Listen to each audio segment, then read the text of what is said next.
Cher Marion, chers amis d'Identité Liberté du parti ECR, merci d'avoir organisé cet événement important auquel même à distance je souhaite apporter ma contribution. Et merci de l'avoir intitulé La droite qui gagne, car nous devons transmettre clairement le message que nous sommes prêts, partout dans le monde, à assumer la responsabilité gouvernementale. Dans certains cas, comme en Italie, cela a été déjà produit. Dans d'autres, il faudra plus de temps.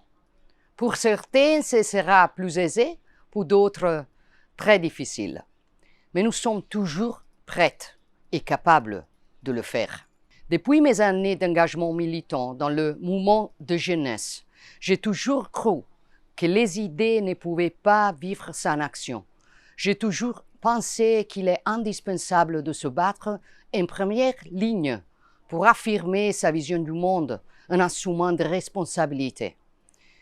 Et c'est précisément pour cela que je veux rendre un hommage sincère à Charlie Kirk, un jeune homme, un père courageux, qui a payé de sa vie le courage de ses idées et le prix de sa liberté.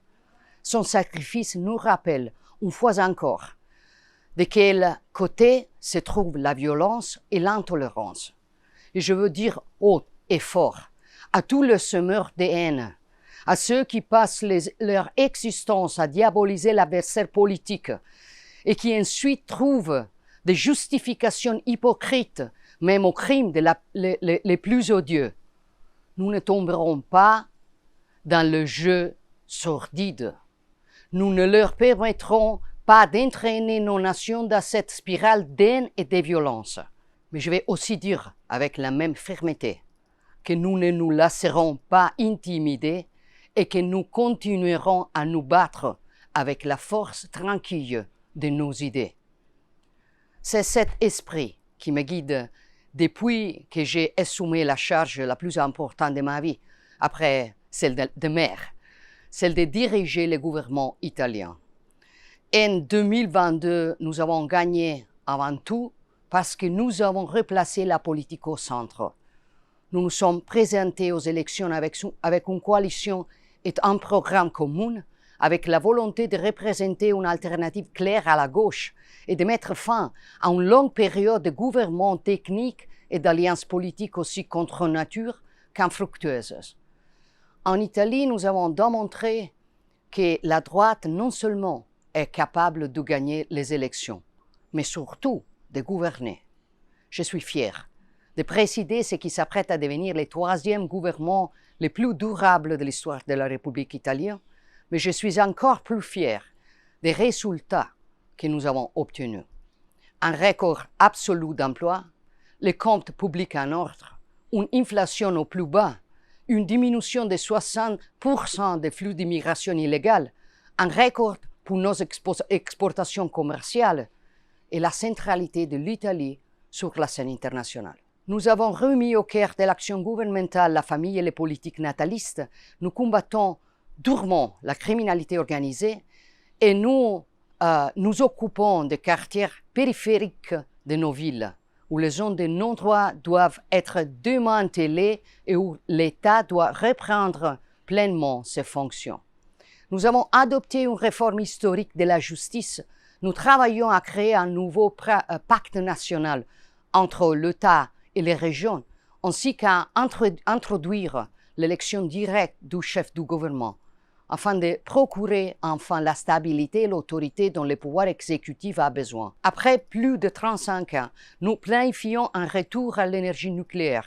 Nous travaillons sur la scène internationale pour faire de l'Italie un hub énergétique et nous promouvons le plan Mattei pour l'Afrique, une nouvelle approche de relations avec le continent africain et la Méditerranée qui vise à créer du développement dans ces zones et prévenir l'immigration irrégulière.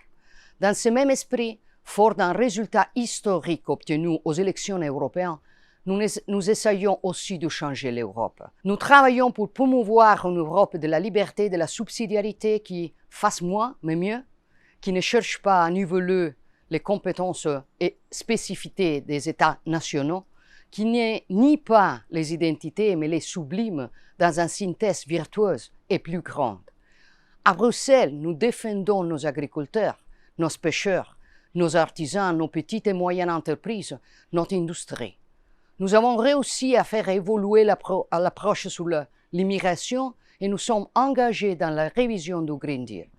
Nous voulons rendre l'Europe moins bureaucratique, plus souveraine dans les domaines militaires, énergétiques, technologiques. Mais pour obtenir tout cela et pour changer profondément l'UE, nous avons besoin de beaucoup plus de gouvernements conservateurs à nos côtés. Imaginez ce que nous pourrions réaliser avec un nouveau basculement vers la droite au plus haut sommet européen. Et le seul moyen d'y parvenir est de créer des alliances. De Rome à Bruxelles, en passant par Paris et Madrid, la voie est celle de l'unité des droites et du centre-droite, comme Marion Maréchal le soutient justement depuis longtemps. J'espère qu'un jour cela pourra aussi arriver en France pour offrir enfin une alternative gouvernementale forte et crédible à des millions de Françaises. Mais cela dépendra de vous.